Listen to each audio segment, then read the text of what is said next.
It is advisable to study the appropriate essential anatomy as outlined in the Primer of Regional Anesthesia Anatomy before studying the continuous cervical paravertebral block. The cervical paravertebral block is indicated for painful conditions of the entire upper limb. It is specifically indicated for major shoulder, major elbow, and major wrist surgery, and it provides a more sensory than motor block and has a wider distribution than the interscalene block because this block is performed at the root level of the brachial plexus. It should not be done for minor surgery and relatively painless conditions. It is possible to place the cervical paravertebral block postoperatively with the loss of resistance to air technique without nerve stimulation. 20 to 40 milliliters of ropivacaine, 0.5 to 0.75%, is usually used for intraoperative analgesia, and an infusion of 0.2% at 3 to 10 milliliters per hour is used for postoperative pain management. Patient-controlled boluses of 5 to 10 milliliters with a lockout time of 30 to 60 minutes can be used if indicated. The patient is positioned in the lateral decubitus, or sitting position, for this block. A line is drawn from the dorsal spine of C6 to the suprasternal notch. Needle entry is in the apex of the V formed by the trapezius and levator scapulae muscles and on the line drawn from the C6 dorsal spine to the suprasternal notch. The dotted line is from the dorsal spine of C6 to the suprasternal notch, and the groove between the levator scapulae and trapezius muscles can be palpated. After skin preparation, the area is covered with a sterile fenestrated clear plastic drape. The fingers of the non-operative hand separate the muscles, and a 25-gauge needle is used to anesthetize the skin and subcutaneous tissue. This needle remains on the line drawn between the C6 spinous process and the suprasternal notch. The anesthetizing of the subcutaneous tissue is liberal, but only after direct subcutaneous injection. No local anesthetic agent is injected until contact with the bony pars intervertebralis articular column or short transverse process of C6 is made. Only after contact with the bone can local anesthetic agent be injected on withdrawal of the needle. This is done to prevent the theoretical possibility of intracord injection if the bony structures are missed and the needle is aimed too medially. The subcutaneous path intended for tunneling of the catheter is also adequately anesthetized.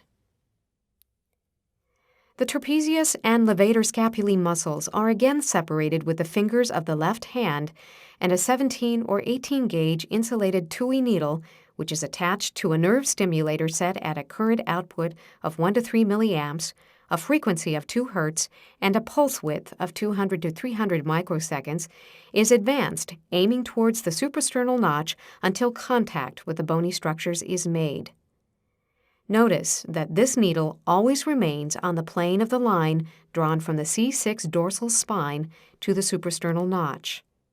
After contact with the bone, the stylet of the needle is removed and a loss of resistance to air syringe is attached to the needle. The needle tip is now carefully walked off the bony structures in a lateral and slightly superior direction, remaining on the plane of the line drawn from the dorsal spine of C6 to the suprasternal notch. At this stage, the tip of the needle should be against the wall of bone formed by the pars intervertebralis or articular column or short transverse process of C6 as indicated in this illustration.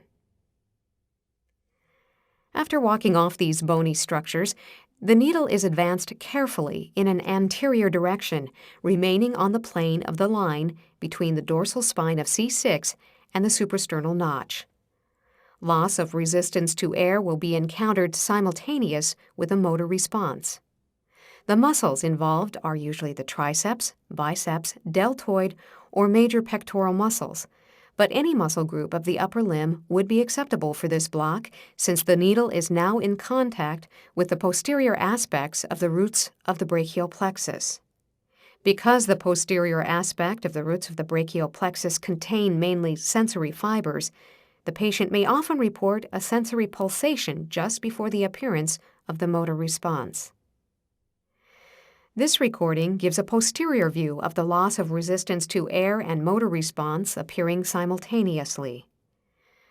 Observing the patient's mouth, it can be seen that the patient reports a sensory pulsation before the motor response appeared.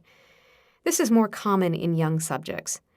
The tip of the needle is now situated between the anterior and middle scalene muscles and is in contact with the C6 root of the brachial plexus. The nerve stimulator is now removed from the needle and attached to the proximal end of the stimulating catheter, and the tip of the catheter is inserted into the needle shaft. Notice that the proximal part of the catheter and the nerve stimulator clip can be placed in the palm of the left hand, which also holds and manipulates the needle. The right hand advances the catheter tip into the needle shaft and beyond. The nerve stimulator is usually set at a current output of 1 milliamp or at an output that is comfortable for the patient.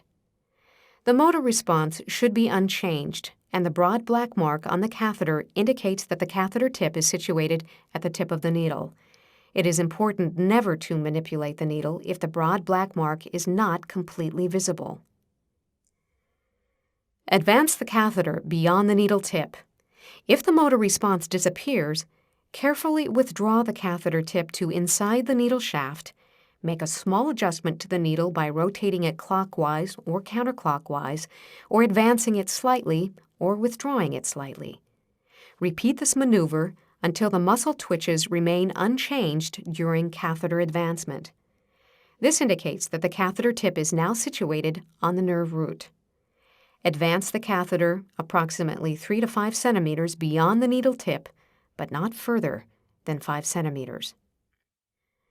Remove the needle without disturbing the catheter and remove the inner stylet of the catheter.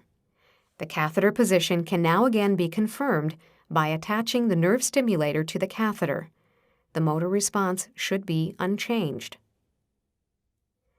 The catheter will dislodge if it is not secured. The best method of securing the catheter is by subcutaneous tunneling.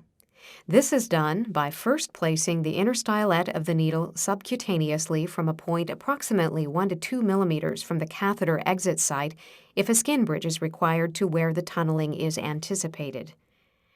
If a skin bridge is not required, the needle stylet enters through the same site as the catheter, taking care not to damage the catheter.